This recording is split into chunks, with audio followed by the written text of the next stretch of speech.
Prepare to experience the strongest radio allowable by law. Secrets will be revealed. Myths dispelled. From the studio gym where excuses never apply, it's Superhuman Radio with your host, Carl Lenore.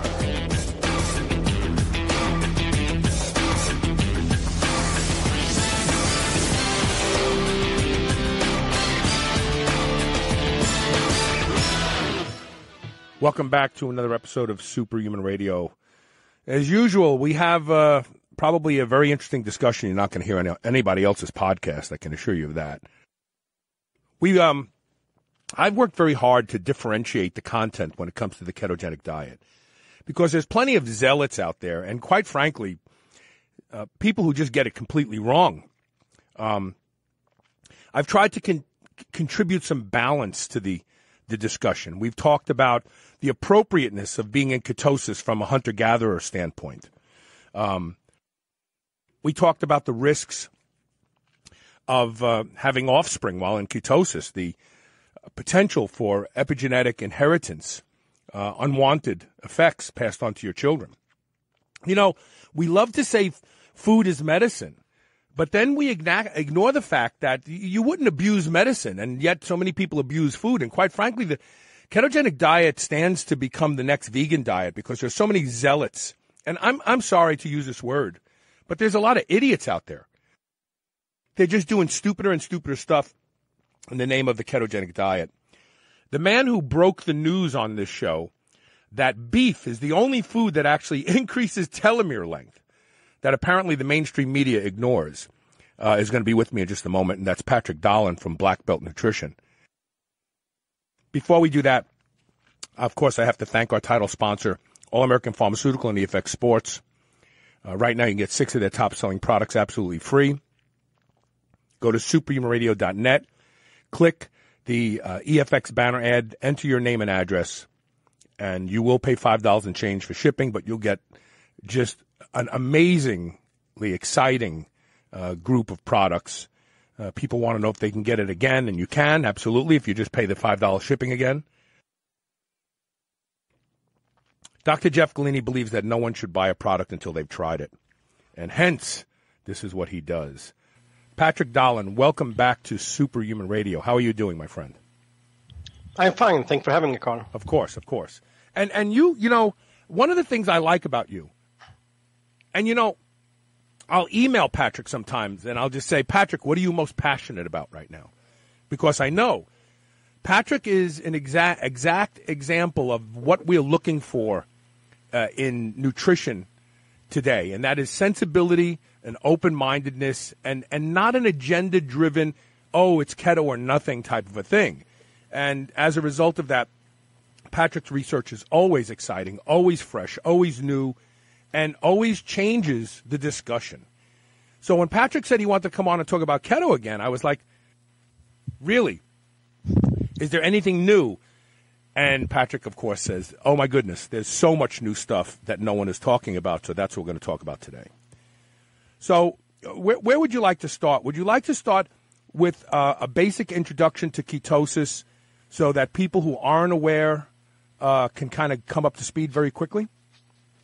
Yes, I think that will be a good start. So ketosis is something that occurs when you don't have enough carbohydrates. For example, if you eat a low-carb diet or if you're simply fasting, so you don't have any access to carbohydrates. And the reason for this is that most of your body can use sugars and fat to burn as fuel. However, fat cannot really reach to the brain, so the brain is dependent on glucose. So in the absence of carbohydrates, the body needs to get fat to our brain, simply because fat is the way we store energy. Even if you're very lean, most of the energy you have stored on the body is in form of fat. We can't store much as carbohydrates. We store some as protein, but that is mainly in the muscles, and the body really depends that. The body doesn't want you to burn muscle, simply because from evolutionary perspective, if you become weak, you become food. If you become weak, you become food. I want to quote you. That's great. I know. I believe that too. Okay.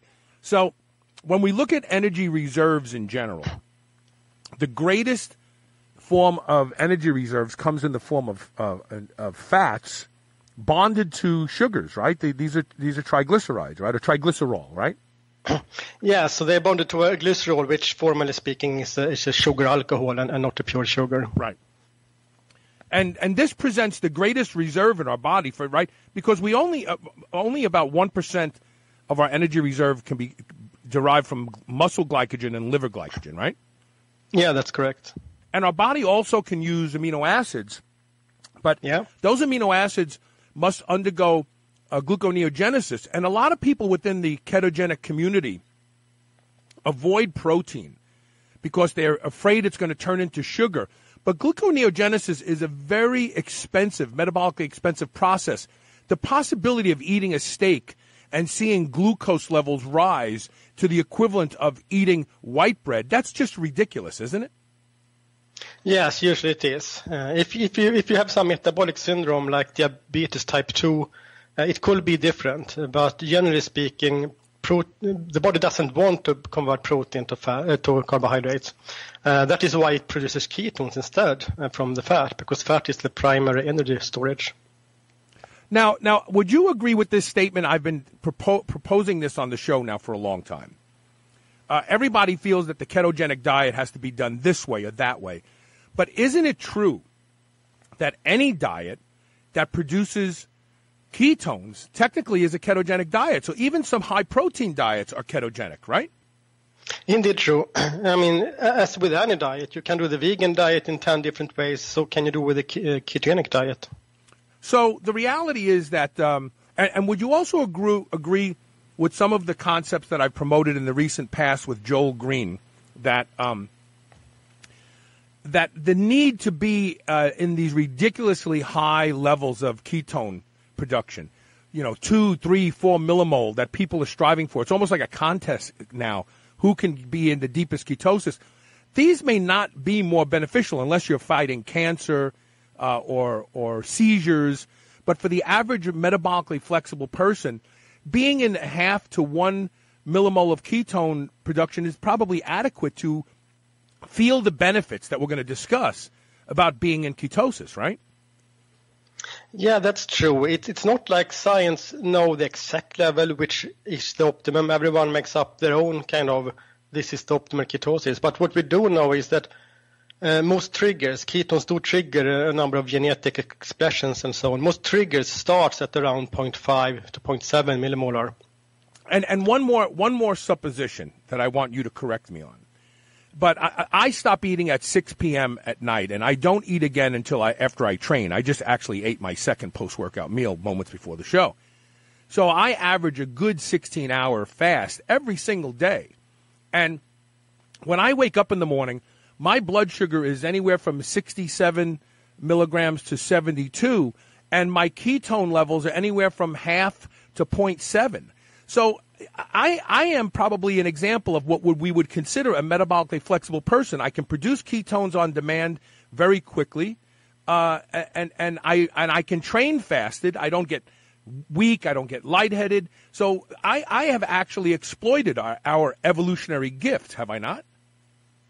Yes, indeed true. For people that haven't been in ketosis, well, most of us have been that when we were born. But besides that, if you just eat carbohydrates every third hour for your entire life, it might take several weeks to wake up this genetic code for the first time. But once you've done it and done it multiple times, the body will be faster and faster to adapt. Okay. So now let's talk about the next topic that you want to cover, which is the macronutrient formulas that maintain a ketogenic diet, okay? So in order to actually eat in a way, in order to get into and stay in ketosis, what are the ratios considered? Yes, so this is a question you can address in a number of ways. But from a metabolic point of view, you need about 120 grams of sugars a day in form of glucose for the brain, mainly, when you're not in ketosis. So if the glucogenic substrate, so that is anything that be converted to carbohydrate, if that is lower than 120 grams, the body will consider to start to produce ketones to cover up for this gap. So basically, if you take the carbohydrates you eat, let's say you eat 50 grams of carbohydrates, then you have 50 grams right there. And also sugar alcohols need to be included here because they are directly converted to sugars when they are absorbed. Oh, yeah. Wait a minute. I don't want to gloss over this because a lot of ketogenic dessert products use sugar alcohols to sweeten them. So you're saying to me I know that in a ketogenic state that sugar alcohols equal sugar? Yes, even if you're not in a ketogenic state. Because when you take a sugar and oxidize it, you get a sugar alcohol. The first thing the body will do in the body is simply to reverse that reaction and turn it back to the original sugar. That is the first step of virtually all sugar alcohols. Erythritol is different because the body cannot utilize it, but pretty much everything else the body can utilize. So people who are in the ketogenic diet, who are gobbling down keto desserts that are high fat and have very, very high levels of sugar alcohol, are doing themselves a great disservice. Yeah, I mean, when I work with clients, which I do sometimes, anytime anyone says they are following a strict keto diet but don't have any ketones, sugar alcohols is the most common mistake people do, that they pound in these sugar alcohols. But you have to count them as carbohydrates. Interesting. Okay. So now let's talk about protein and gluconeogenesis one more time for a second. In the context of, okay, so if I'm eating 30 grams of carbohydrates a day and I am not eating any sugar alcohols, let's just say, but I am eating 250 grams of protein a day in the form of whole foods, beef, chicken, eggs, that sort of stuff. Will my body just top off between the 30 and 120, or will it actually produce a lot more glucose from the protein I'm eating, thus kicking me out of ketosis? Normally, if you don't have any metabolic syndrome or so, the body will just take a part of the protein and convert it. And this is the tricky part, because this ratio, how much of the protein the body takes to make carbohydrates of, this ratio is very different from person to person. For carbohydrates, we know it's virtually 100%. For fat, we know it's about 10%. But for protein, it can be anything from 0 to not 100%, but very high up. For example, for some people that have type 2 diabetes, they convert protein to glucose very easily. And that makes sense, because to them, 120 grams of sugar a day or glucose a day is not enough to power their brain, because their brain is also insulin resistant. So the brain is going to keep on turning on gluconeogenesis until it's satisfied. That's interesting. So when we look at people who are already metabolically deranged, higher protein intake may not be great for them.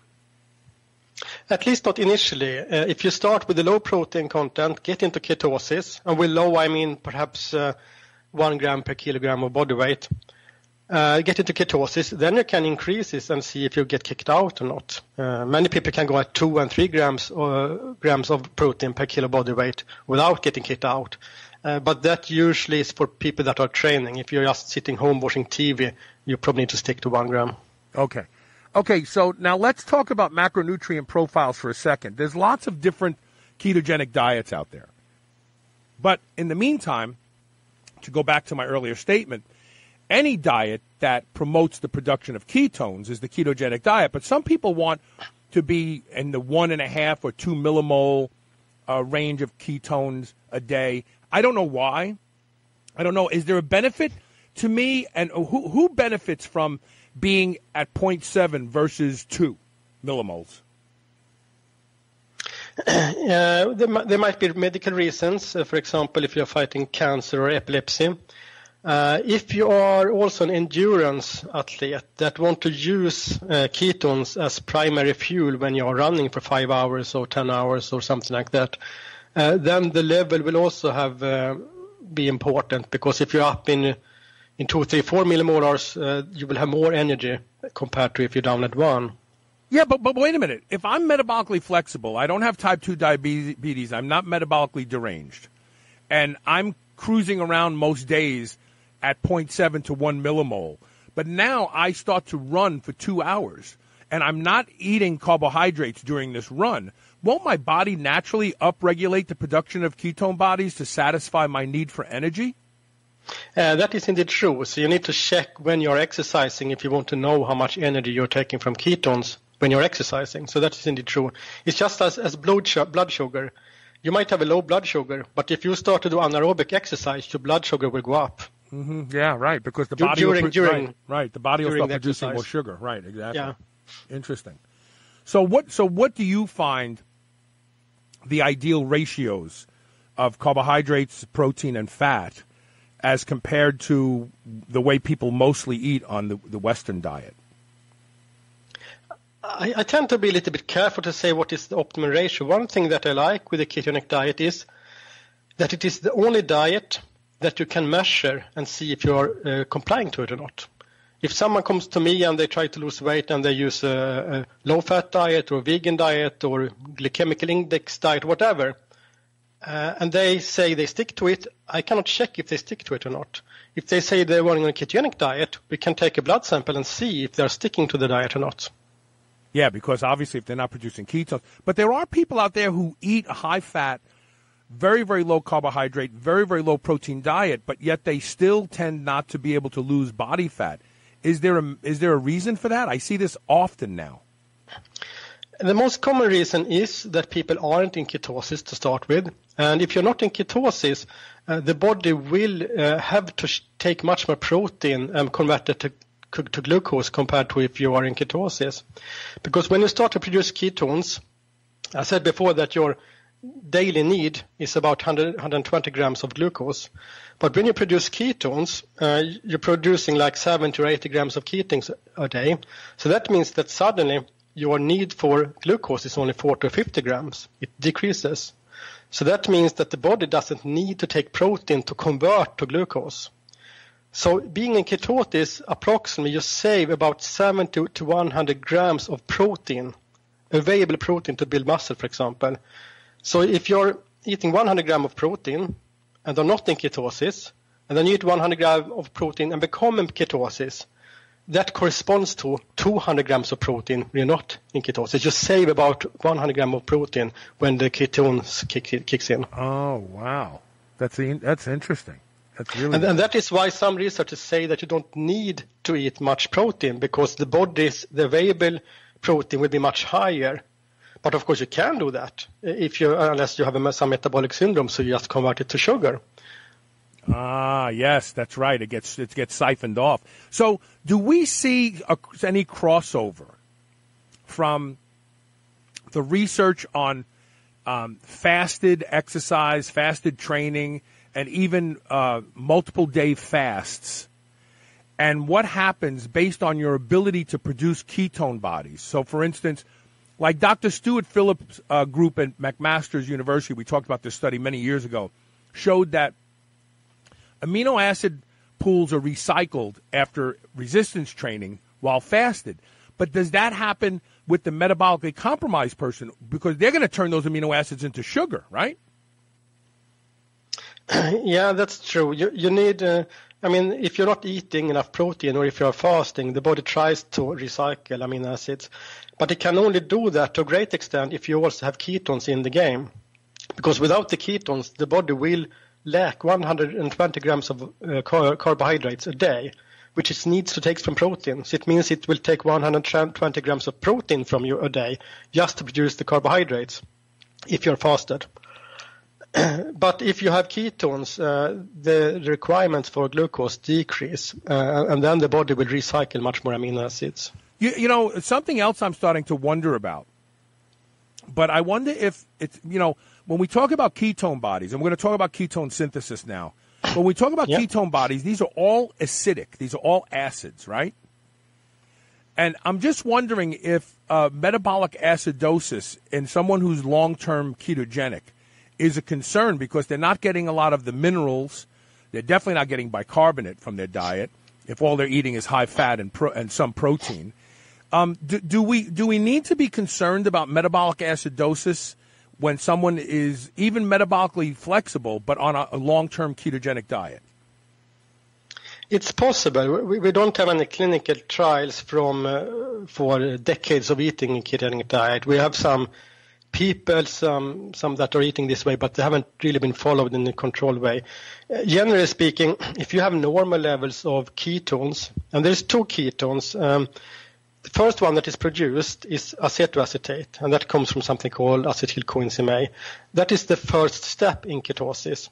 And from acetoacetate, beta-hydroxybutyrate is formed. So this is a linear chain of reactions that take place. And beta-hydroxybutyrate is not that acidic. That is why it is the primary ketone. Acetoacetate is more acidic. But you can have levels, basically if you look at sugars, if you have 50 millimolar of sugar, is that healthy? No, it's not. It's the same with ketones. If you have 50 millimolar of ketones, it's not healthy. The ranges are pretty much the same for what is good or perhaps bad for you. Interesting. Wow. And then acetone is actually a byproduct of acetoacetate, and that's what you expel in your lungs where people use breathing to evaluate their ketone levels, right?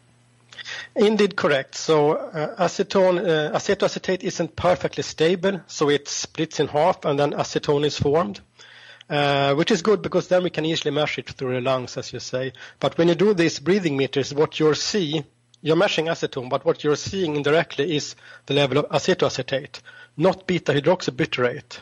And that's very important to remember because there are two different ketones, and they are regulated very differently. Beta-hydroxybutyrate is regulated both from internal mechanism in the cell, but also from hormonal mechanism like insulin, where acetoacetate is not so much influenced by hormones.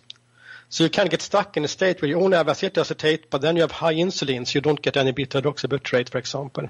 You know, there several people, including Dr. D'Agostino, have done this experiment in-house where they've taken ketone esters and insulin at the same time and actually gotten blood glucose levels down to 40 milligrams, which is normally where, I mean, you'd be in a diabetic coma if you had blood sugar levels of 40 milligrams per liter. But by elevating the ketones, they were stable. And some scientists did this many years ago, and I think Dominic just reproduced the results. But do you think that type 1 diabetics would benefit from either ketone supplements or the ketogenic diet if it requires less insulin to be stable? At least ketogenic diet, there are some research on diabetes, and it seems to be one of the better ways to reverse diabetes. But type 1 diabetes is complete failure of the pancreas. They're not producing any insulin anymore. No. Did you ask about type 2 or type 1? Type 1. I said type 1. Do you think type 1 diabetes, if a person eats more ketogenically, that they would have a more stable, lower use of exogenous insulin, obviously, more stable blood sugar if they ate ketogenically because the presence of ketones would lower the requirement for insulin? Yeah, I believe so, but I have to say there is not much clinical trials done in this area.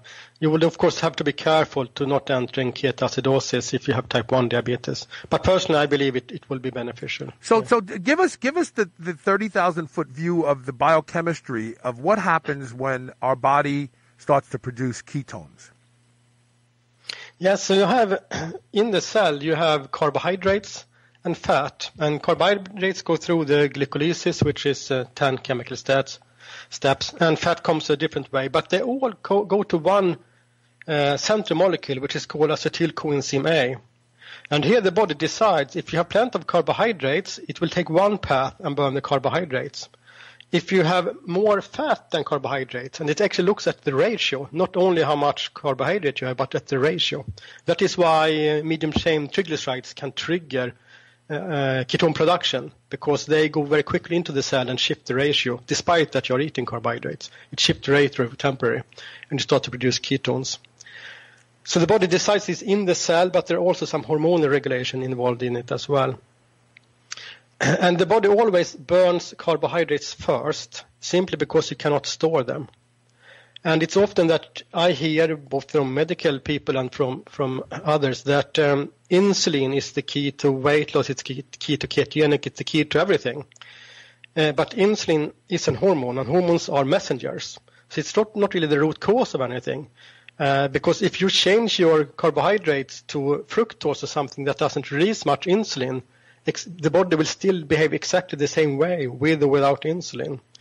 So if there's carbohydrate present, the body will burn them first simply because it cannot store them. It knows it has very limited storage of carbohydrates, so it burns it first. Otherwise, it will have to waste it. If it starts to burn fat, and then it has carbohydrates over which it cannot store, you will have to pee them out. And from an evolutionary perspective, that is not wise. Today, perhaps it will be, but not. This is not how we're designed. Okay, so we're going to wrap up in a second. This is the primer of what ketosis is for people who are still learning about the ketogenic diet, and there's still a lot of people out there. But a couple questions I want to wrap up with.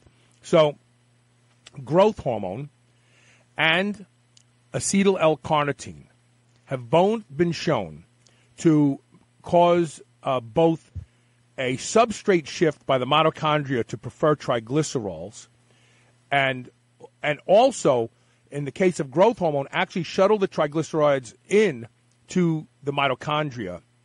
So would these two things be beneficial for someone who wants to jumpstart and maintain a ketogenic state? Yes, if you just look at the biochemistry, the answer will be yes. Do I know if there's anyone that have tested this? I actually don't know if it has been conducted in any research. Okay. And then lastly, one day I went to the gym, Patrick, and I accidentally took a high dose of niacin, nicotinic acid, and beta-alanine. And I went to the gym, and I went into what could only be called a hypoglycemic danger stage. I had to lay down on a bench. I was dripping sweat. I was shaking. I was weak. I couldn't move, probably for real time, 15 minutes. And then I realized what I had done. Nicotinic acid sequesters free fatty acids in the liver, keeps the liver from releasing free fatty acids. Beta-alanine actually drives glucose out of the bloodstream. So I drove both fat and glucose out of my bloodstream simultaneously. In that experiment, I realized that nicotinic acid is probably not a good idea to take if you are striving to be in ketosis, because it changes the way the liver releases free fatty acids. Any information on nicotinic acid and ketosis? Not to my knowledge, if you look at clinical testings in humans, but what you say are making sense. I can agree with that. Okay. I want to take a quick commercial break, and when we come back, I want to start to talk about some of the new and emerging research. If those of you out there who are using aspartame especially, and some digestion-resistant fibers while eating a ketogenic diet, you're going to want to listen very, very hard to what Patrik has to say. Patrik's website is blackbeltnutrition.com. Is that right, Patrik? .org. Yeah. .org. I'm sorry, blackbeltnutrition.org. And we will release with the show the slide presentation that you sent me, right, Patrik? Can I release that? Yeah. Okay. Of course. So we're going to have a very well done, very thorough slide presentation, but none of you keto zealots steal it and change the name on it. That's all I'm saying right now. Stay tuned. We'll be right back. Welcome back. There's a lot of idiocy out there about the ketogenic diet. I see people on Facebook going, I've been eating keto for 7 months now. I can't lose any weight. My hair's falling out. And people are going, increase your fat. People are going, I'm getting depressed on this diet. Take Lipitor. No, if the diet does those things to you, don't eat that way. I mean, this is a very individual thing, like all diet is. And getting it right is important. But the zealots, they take everything to an extreme. And that's dangerous. So let's talk about lifespan studies and the ketogenic diet. And then I have some theories on why it works out the way it does. Talk about that. Patrik? Did I lose you, Patrik? Patrik, can you hear me? Did you mute, Patrik? Okay, let's play a little music. Hold on a second.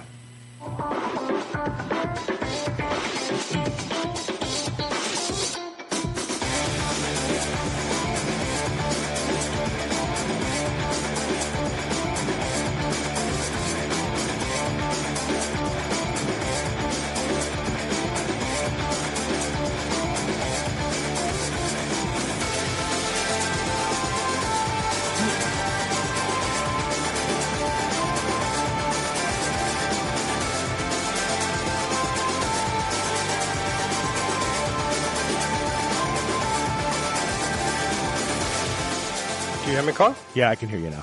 We just had to reconnect. It happens. Okay, yeah. So let's talk about the ketogenic diet and lifespan first. And I have some opinions on why these things work out the way they do. But go ahead, please. Yes, quite recently there were done 2 mice studies on lifespan and ketogenic diet.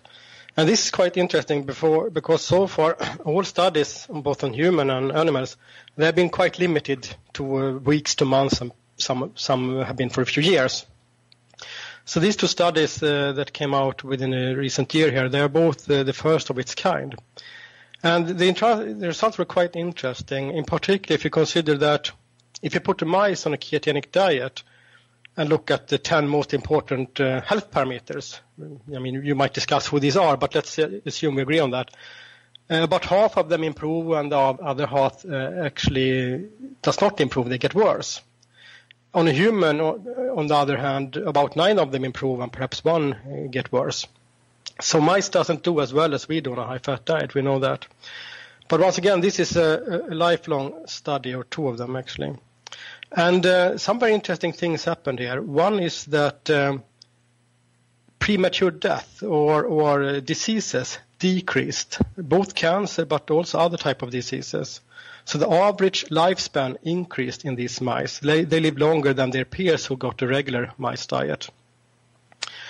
Also interesting in that in one of the studies, the maximum life length also increased. In the other, it didn't. In the other, only the average increased because of less early death. But in one of them, also the oldest mice became even older. And the difference was about 12%. So that's significant. I mean, we can't translate that to humans, but it would be like 8 years if we could. But it's not a linear translation between mice and humans. So that's very interesting. But we also know that you can do this with just calorie restriction. Will have approximately the same effect. Yes. And this is my supposition. The ketogenic diet. So the sheer through. Okay, let me back up. The greatest example of our immune system is the fact that we could eat a piece of dead animal and it doesn't kill us. We can extract the nutrition from it and pass all the bad things out. And the sheer throughput of calories, the volume of food, puts a wear and tear on our immune system. So inevitably, people on the ketogenic diet, in my humble opinion, lose weight when they do lose weight on the ketogenic diet because they're literally eating less energy day in and day out. And this is calorie restriction, the same way that intermittent fasting extends life, because ultimately it's timed calorie restriction. So calorie restriction, or as Ron Penna likes to say, starvation is very strong medicine. We don't think of it that way, but it really is. I think the ketogenic diet does these things because people end up just simply eating less. What do you think about that statement? Well, it's true that usually you eat less. I mean, if you're losing weight, one way or other, you can't cheat on the loss of energy. But the question is, what will the body do with this energy difference? Will it eat your muscles or your fat or your brain, or what will it do? And one thing that was very different in this ketogenic study compared to other studies where they have used just starvation as method is that in these starvation studies, the animals mainly, become weak. They also lose some muscle mass, so they live longer, but they are a little bit inactive. They lose some muscle, they aren't strong, and so on. This didn't happen on the ketogenic diet. The lean body mass was higher in the mice that lived on a ketogenic diet their entire life compared to their peers who eat a regular mice diet. Interesting. But, the regular mouse diet that we feed mice in cages is very different than what mice eat in the wild. So we really need to look at wild mice, tag some wild mice and watch what happens to them. But the other thing that's interesting is this. When everybody came out about 4 years ago, and said, metformin is the new anti-aging drug, I said, this is a very, very dangerous concept because metformin shuts down the mammalian target of rapamycin in skeletal muscle. So you can have people who live long, but they can't get out of a chair because they've undergone muscle wasting for 30 years of their lives. But the interesting thing about the ketogenic diet is that while it does have an effect on mTOR 1C in the liver, it does not have that effect in muscle. Isn't that correct? Yeah, that's correct. And that's probably what is behind this very, very sensational result they got, that you increase lifespan and you increase the lean body mass. And they also tested these mice for strength and endurance, and they were stronger and had more endurance at old age compared to the peers. And the key here probably is the mTOR signaling, because if you decrease that, you should expect a longer life, but you become weak and fragile. So what the ketogenic diet does is that it decreases in the liver where you want it to perhaps not be too low, but it actually increases it in the muscle. And this will be a dream for any pharmaceutical company to come up with a drug that can do this. Yeah, right. Good luck with that. And I think there's one other thing that hasn't been documented in research yet, but I predict in the upcoming year or two we're going to learn this. So what I've discovered is lifespan and health span go hand in hand when the innate and adaptive immune system are allowed to rest more often than fighting.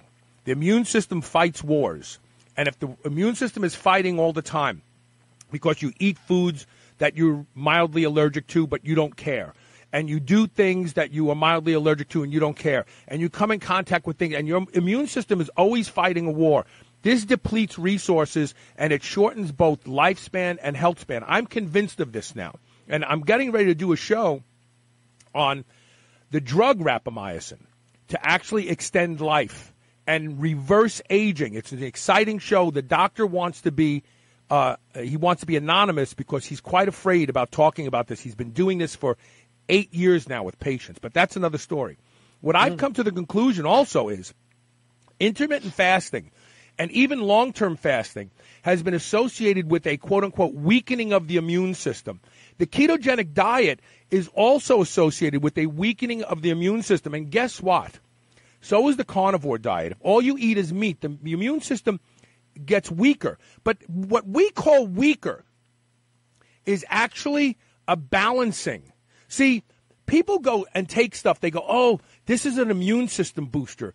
Why do you want to make the army that's killing you stronger? If you have an autoimmune disorder, the last thing you want to do is make your immune system stronger. And quite frankly, I'm very convinced that the autoimmunity is a bigger killer today than heart disease because it's fragmented into a variety of other diseases like rheumatoid arthritis, psoriatic arthritis, Hashimoto's disease, and all these other diseases that all start with autoimmunity.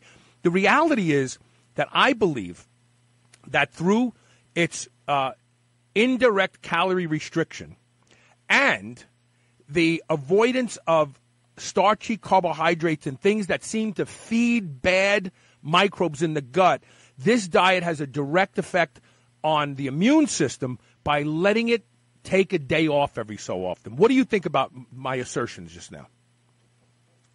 No, I perfectly agree with it, that the immune system, if it has to fight all day long, it will be worn out. You can, so when you talk about strong immune system or weak, you can also talk about a relaxed immune system. Yes. If you look at a good fighter, a boxer or MMA fighter, he or she is relaxed until that person hits. Then it hits really hard. Your immune system should be the same way. It should be relaxed, not scared like a small rabbit. Right. That is tense all the time.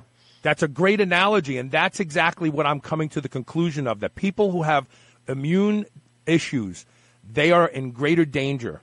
And the ketogenic diet and intermittent fasting and even training. Look, how many of us have heard stories about Olympic athletes? The harder they train, they get sick more often because the immune system is so busy fixing the body from the training that it has no time to do anything else. So they get colds more often and so on. This is not a bad thing. In fact, more evidence of this was a show that I did about 4 years ago about a doctor who was in Mexico who was putting parasites in people to get their immune system diseases to go away. Because when the immune system was busy fighting the tapeworm, it wasn't destroying the thyroid and Hashimoto's disease. I'm telling you, folks, years from now, we're going to realize the gut and the immune system is the answer to longer, healthier lifespan. And it's not about making it stronger. It's about making it relax.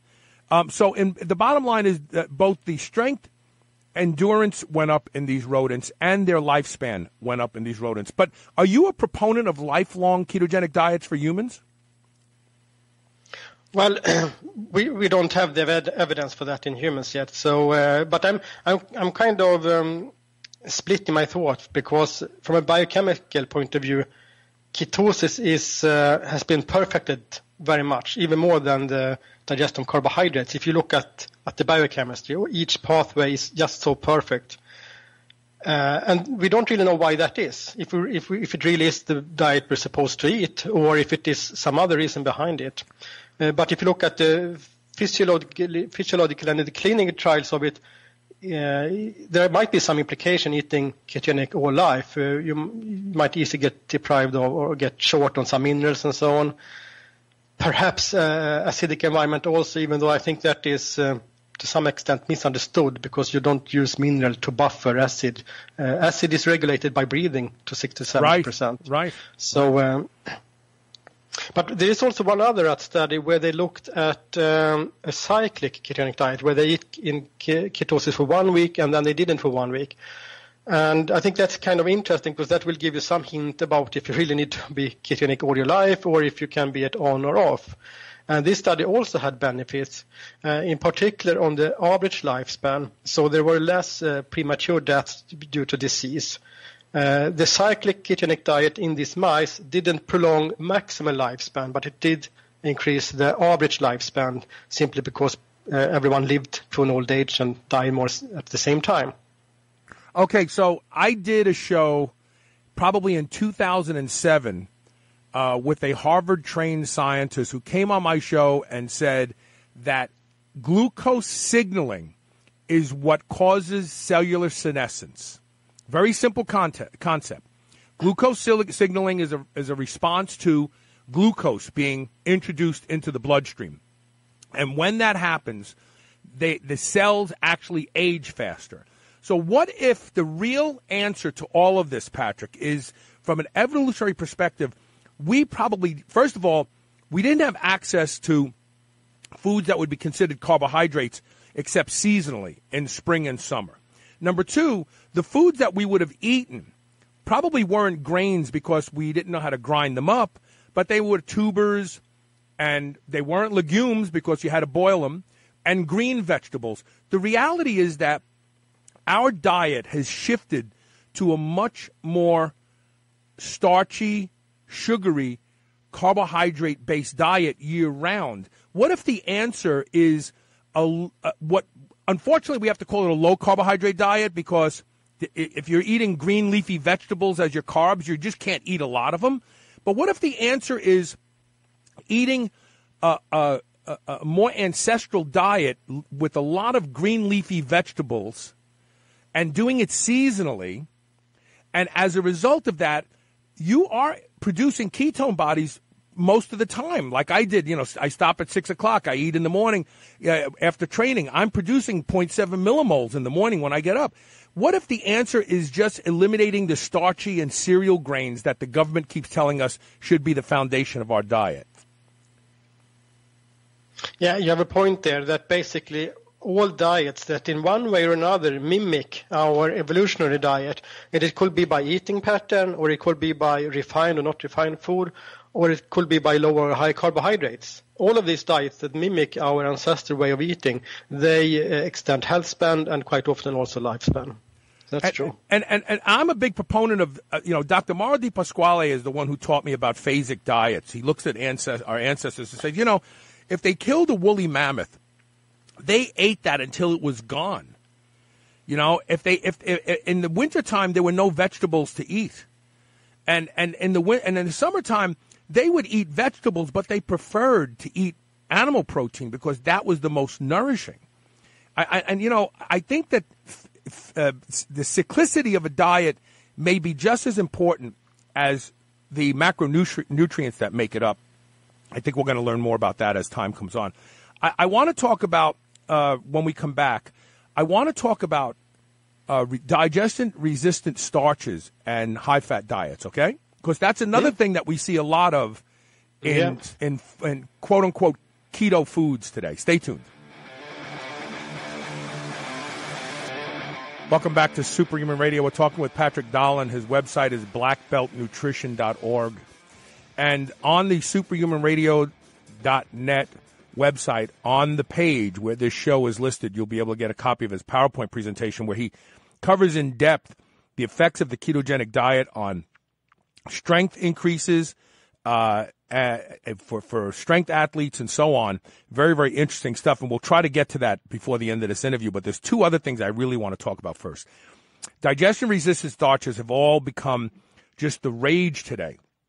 People are pounding them down more and more frequently. But if you're in ketosis, is this a bad idea? Talk about the relationship between the ketogenic diet, digestion-resistant starches, and TMAO, which we know now is an indicator of heart disease. Yes, so this is something to look out for if you're going on any high-fat diet. It doesn't have to be a ketogenic diet. That this 3-methylamine oxide, TMAO, we know in animal studies that it actually can cause heart disease, and in humans so far we only have the correlation. But it's not often we can even show the causality in rodent studies. So it's something to look out for. And the combination of resistant starch, and resistant starch is kind of a fiber that you mainly find naturally when you eat an apple or vegetable in general. They are essentially, it is sugars connected with a chemical bond, a different chemical bond than our enzymes can cleave, can split. However, the gut microbiota is a little bit more stubborn, so they continue to bite these until they can split them, and then they eat this. Resistant starch actually does not consist of a different bond between the sugar molecules.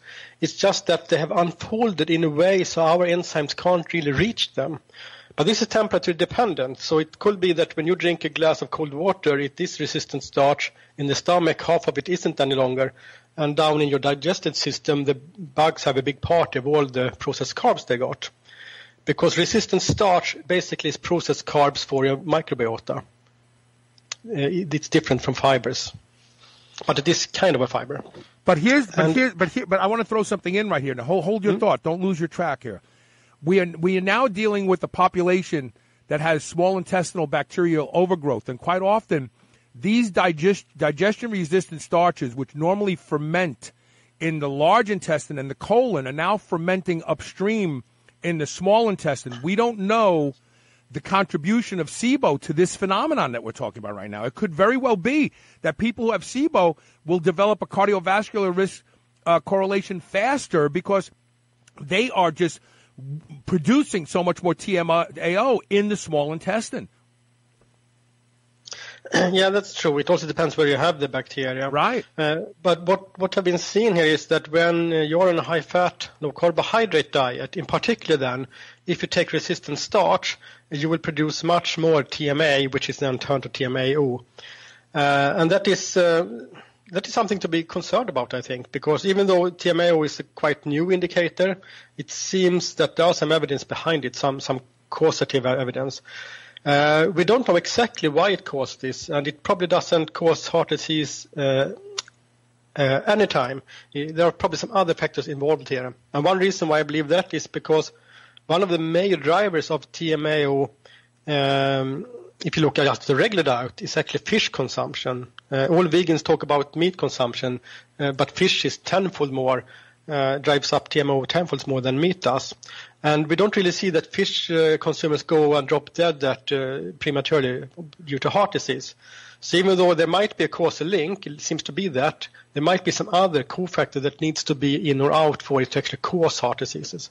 But still, I'm not so sure I will take the chance and pound in lots of resistance fiber if I were on a high-fat, low-carb diet, because we do see that it produces TMAO. But then think about, from an evolutionary perspective, think about the inappropriateness of being on a high-fat, very low carbohydrate diet and having digestion-resistant starches. You wouldn't get those digestion-resistant starches unless you were eating potatoes and legumes and corn.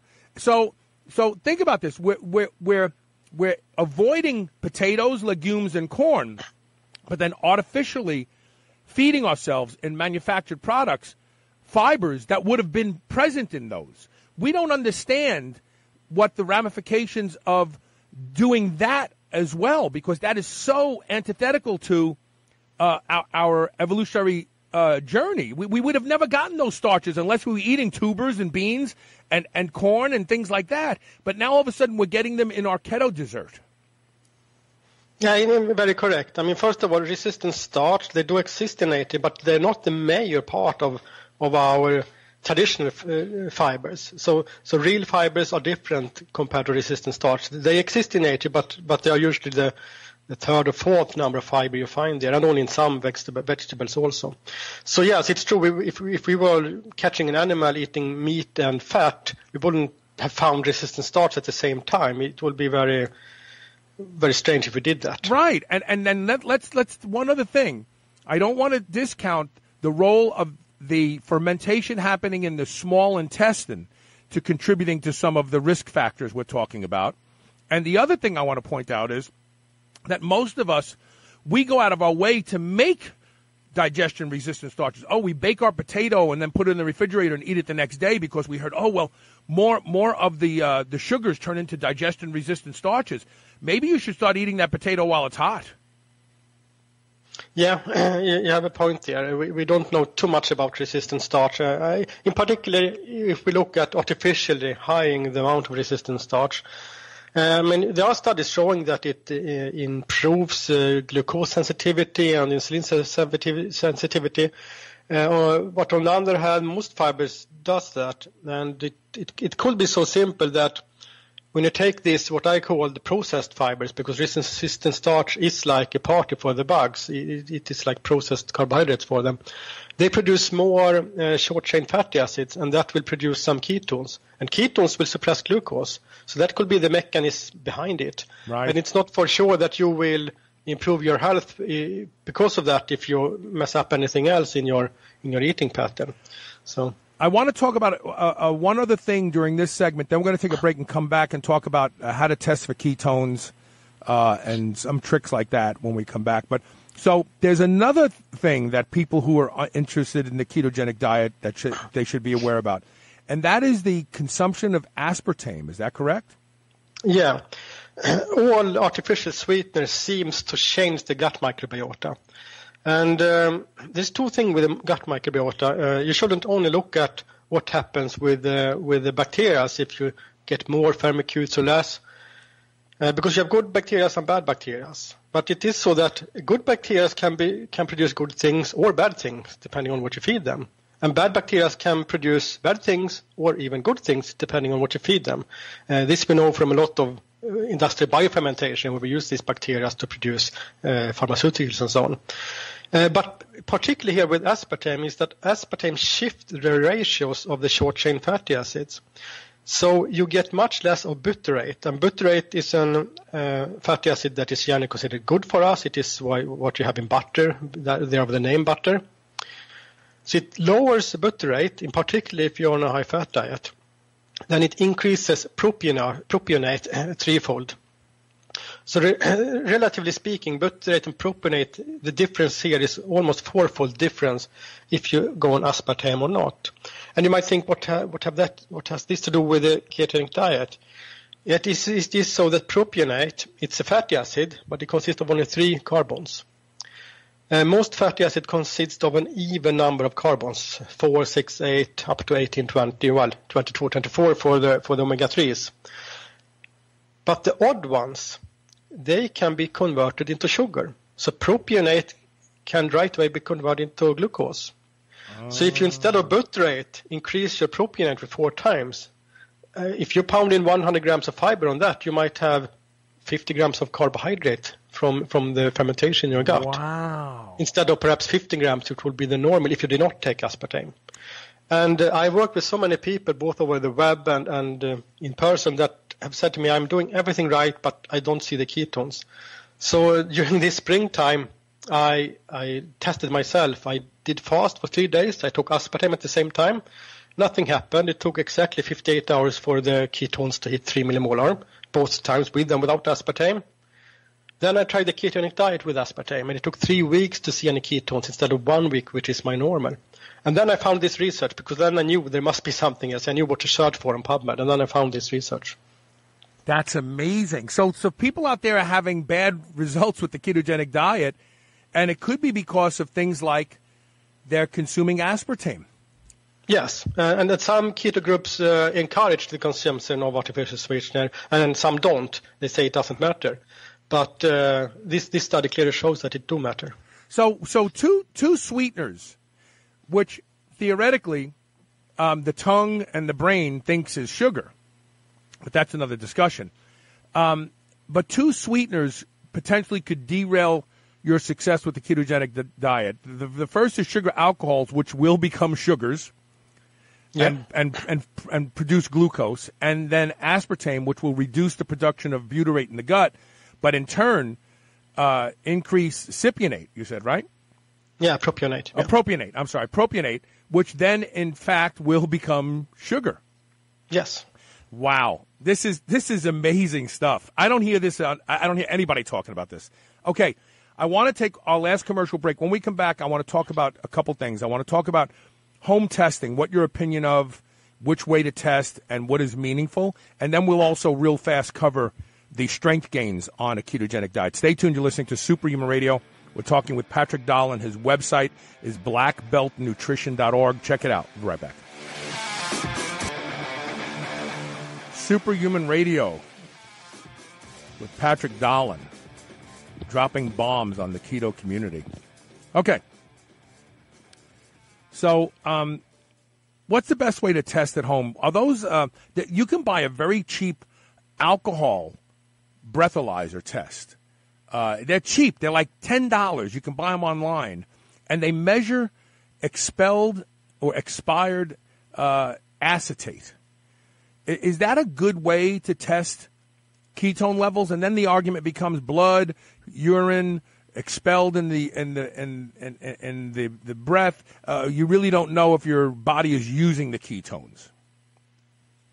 Yeah, so there's three main ways to test for ketones for home use. One is urine, which is the cheapest and the simplest perhaps. And what you see there is acetoacetate in the urine. So we have two ketone bodies. One is acetoacetate and the other is beta-hydroxybutyric. And acetone is a byproduct of acetoacetate. So you will see the first one in the urine, but you don't really know exactly how much you have in the blood. That is the downside, because you see leftovers, the things that isn't filtrated through your kidneys. Right. So after some time, this one might go down, even you're in ketosis, simply because the body is filtering more into the blood than out in the urine. But it's very simple. It's a good way to see if you're entering ketosis. If you try to go into ketosis and you do not see any color change on the urine stick, you are not in ketosis. It is as simple as that. However, if you have been in ketosis for months already, this urine stick might also not show you very strong colors because you're not leaking so much into the urine. The next step is to measure the acetone in your breath. I'm not sure about this alcohol meter you mentioned, if they do measure acetone or not, but there are measurements devices that you can buy that measure acetone. They usually cost much more than $10 though. I think this is the best way to measure acetoacetate because it gives you a very direct way. You measure acetone, but there's a direct link. There's let's say there's 1% of the acetate that turns into acetone. Then you can just multiply it with 99 to get the ratio. And this is done in the device usually. So the breath device, I think they're very good because you get the acetoacetate and you get it quite accurately. And also what you're breathing out means your body is burning it, right?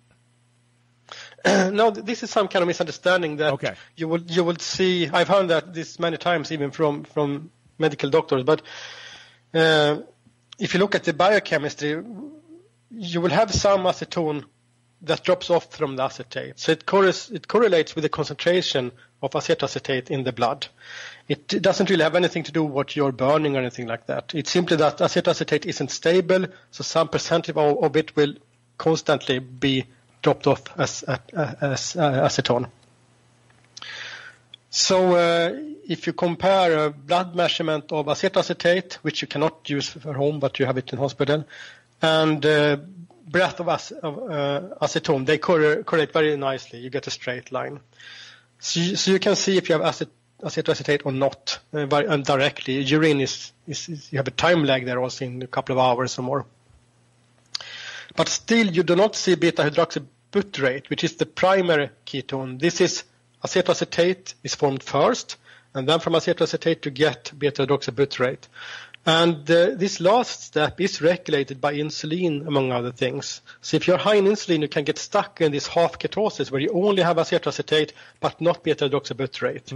And you really want to achieve full ketosis to have the benefits. Otherwise, you can eat a little bit more carbs and go high protein or something else. Trying to do the ketogenic diet but not being ketosis is actually not the best diet at all. You will lose a lot of muscle mass if you try that and fail with it. So then it's better to do something else.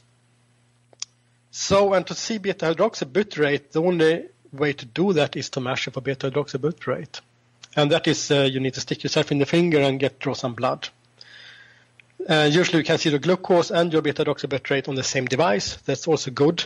But it costs some. For each time you test, it costs some. I think there are like $3-4 or something for each. There's actually a company out there that's charging $1 a test strip, which is really inexpensive. I can't think of their name right now, but there's somebody out there. Yeah. Mm-mm. But anyway, I mean, I'm a biochemist, so I do all 3 tests, all 2 tests. So if you want to geek out on testing, I think you should do both the breath and the blood test, because they tell you different things on what is going on. And if I give you an example, especially if you're coaching other people, these 2 devices are very good to have. So if you, for example, see acetoacetate but no beta-hydroxybutyrate, that's an indication that they at least are not eating too much carbohydrate, but they are high in insulin still. If you don't see any acetoacetate, they have too much carbs in their diet somewhere. It could be the sugar alcohols, it could be the aspartame converting fibers. Somewhere there's too much carbohydrate. You can be sure of that. But if you see it, they are quite good with the carbohydrate, but there's still some regulatory steps to go from acetoacetate to beta-hydroxybutyrate. And it also is so if you look at the relationship, if you do a fast or ketogenic diet, and you or some subject you work with go up to, let's say, 100 ppm, and then after that they get the beta-hydroxybutyrate in the blood. You do some intervention, some training, you test again half a year later, and perhaps they go up to 50 ppm, and then at that level you see the beta-hydroxybutyrate coming. This now means that this person has become more insulin sensitive, or at least it's most likely cause of this change, because you don't need to go that high on acetoacetate before you get beta-hydroxybutyrate, and that last step is regulated by insulin and other hormones. So you can measure progress and see how you're doing. You can also measure what happens if you eat vegetables only without any carbohydrates, just fibers. Will you produce, if you do that with a breath meter, will you see any acetoacetate? That means that you're producing butyrate as you should. Or will a lot of vegetables and fibers decrease your ketone levels? That means that you have a gut microbiota working against you, for example. So there are a number of things you can assess if you have these 2 devices. I'm looking online right now. There are quite a few alcohol breath testers, and some of them read out precisely. One of them is $30. It shows 0.02% BAC. I'm assuming breath alcohol content. Is there a way to use that and then correlate it to acetone? I don't think so. I think you need to buy something that measures acetone. Okay. Because I think breath alcohol testers actually measure acetone. It could be that they measure any organic compound of a certain molecular span of weight, so to say. So it could be that it's not precise. Then you could use it, but I have not looked into that if it will work or not. I'm just curious. All right, real quick. So talk about the relationship of the ketogenic diet and acquisition of strength. There's a lot of people out there who think that where strength athletes come into play, the ketogenic diet may not work for them. Yeah, that's true. And this has been the big question for the last, 10 years on forums and so on and on lectures when I've talked about it, because we haven't had any studies on it. We know anecdotally that in the 60s and 70s, many bodybuilders were in fact eating something that looked like a ketogenic diet. They didn't use that name, but if you just search YouTube, you will find a lot of these old-timers that worked out with Arnold Schwarzenegger and so on. They were eating vegetables and meat and no carbohydrates. But now for the first time we have a study here also, not just some YouTube videos. And this study, among others, Jeff Wolicke and Dominic Agostino was in the same study, and I really like these two researchers. It's cool to see them in the same study. So what they did is that they put people on a 10-week training program, weight training, so lifting weights. And half of them were on the ketogenic diet and half of them were not. And then after these 10 weeks, they also refed both groups. So they were on the standard diet for 1 week. And that's kind of smart to do because when you go on a ketogenic diet, you lose some muscle glycogen and therefore some water. It's also very anti-inflammatory, and that also makes you lose fluid. So when you do this standard test, it looks like you have lost lean body mass, but in fact you have lost some water and perhaps got rid of some inflammation. But it turns up as loss in lean body mass. But by refeeding them and then check after 1 week again, you can then see, so to say, the actual change of lean body mass, compare the groups more accurately, in my mind at least. And quite interestingly, because the hypothesis has been that in best case, ketogenic diet could increase muscle mass and strength, and some people have said it's just not possible. But it did increase lean body mass more in the ketogenic diet than it did in the standard diet. At the same time, they lost 2 kilograms of body fat on the ketogenic diet and only 1 kilogram of body fat in the standard diet. So this is really what you want. You want the lean mass to increase and you want the body fat to decrease.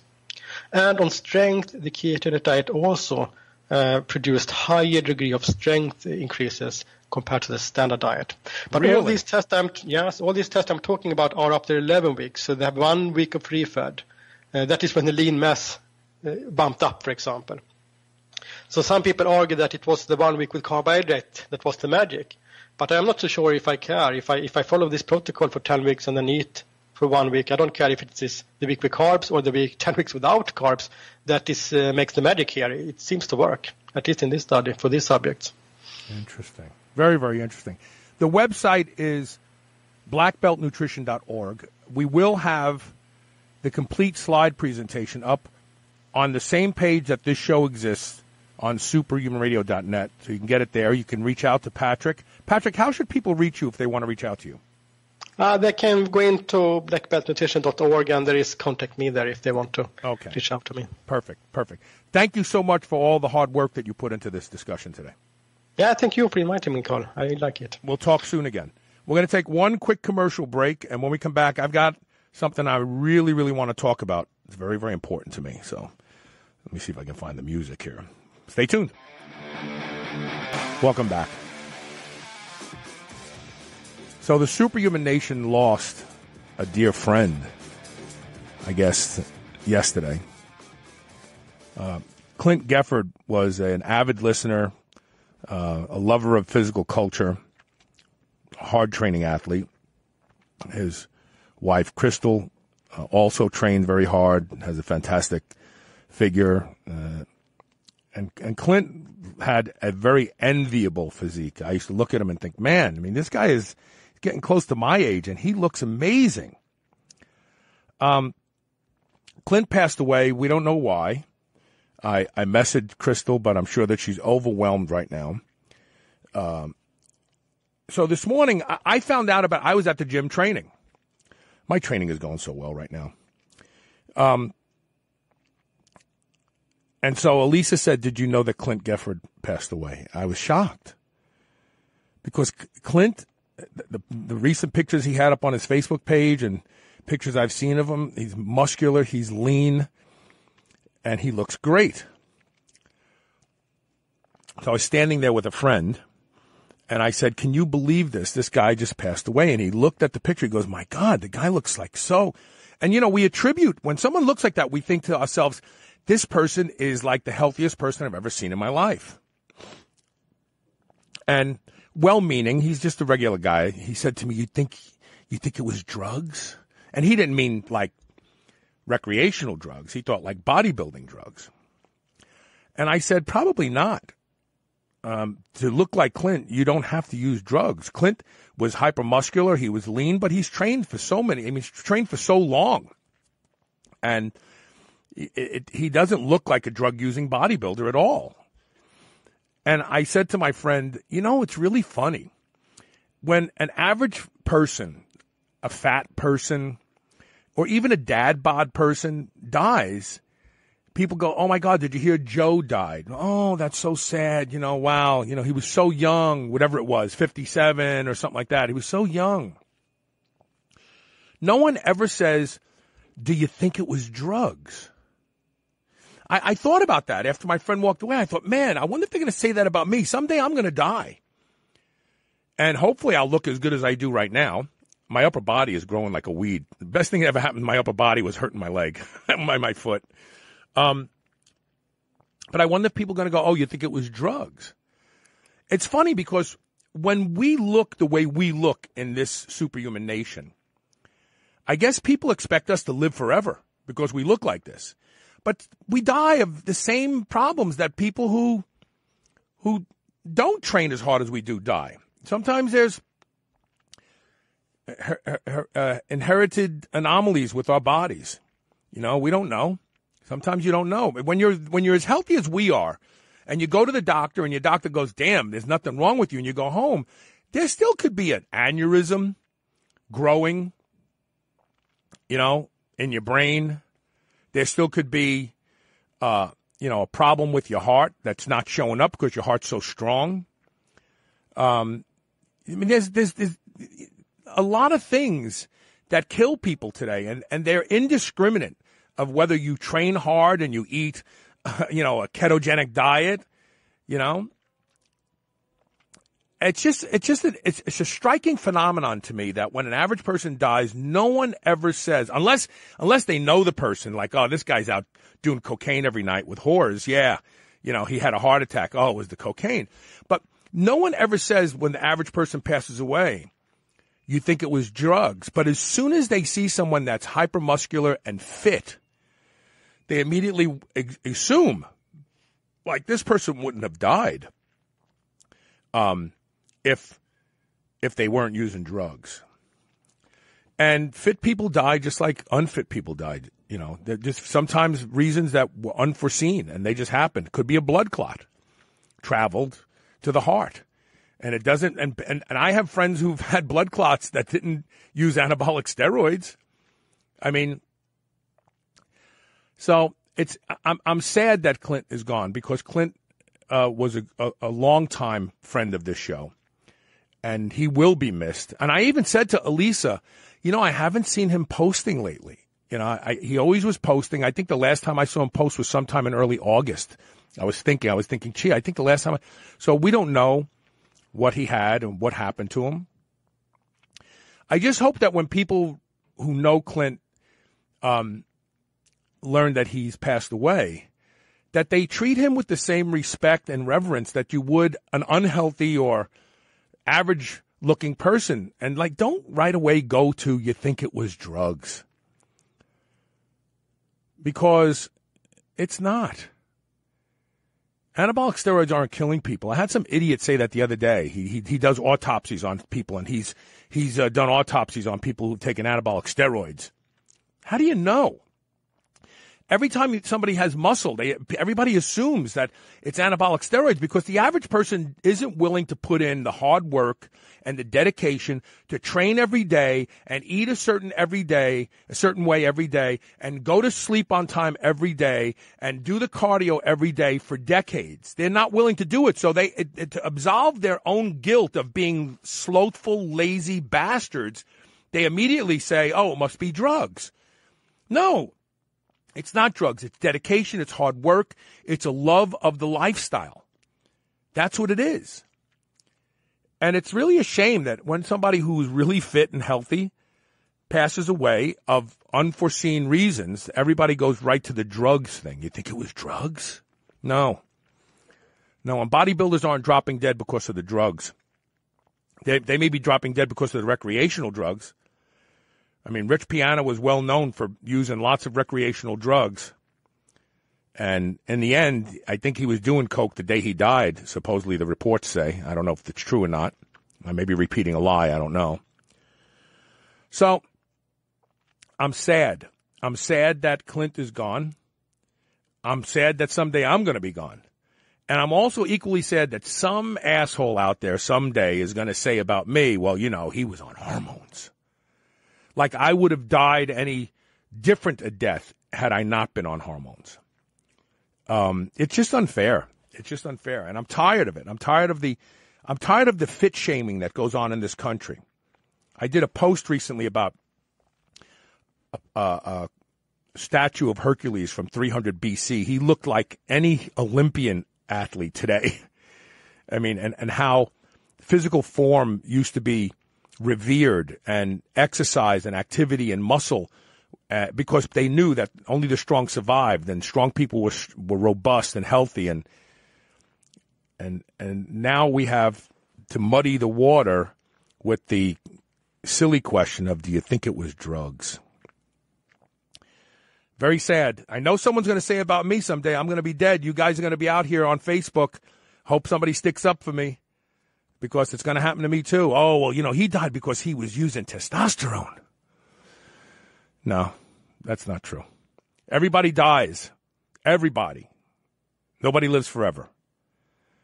Okay, rest in peace, Clint. We're going to be missing you. And I'll see everybody tomorrow with more Superhuman Radio. Thanks for listening today.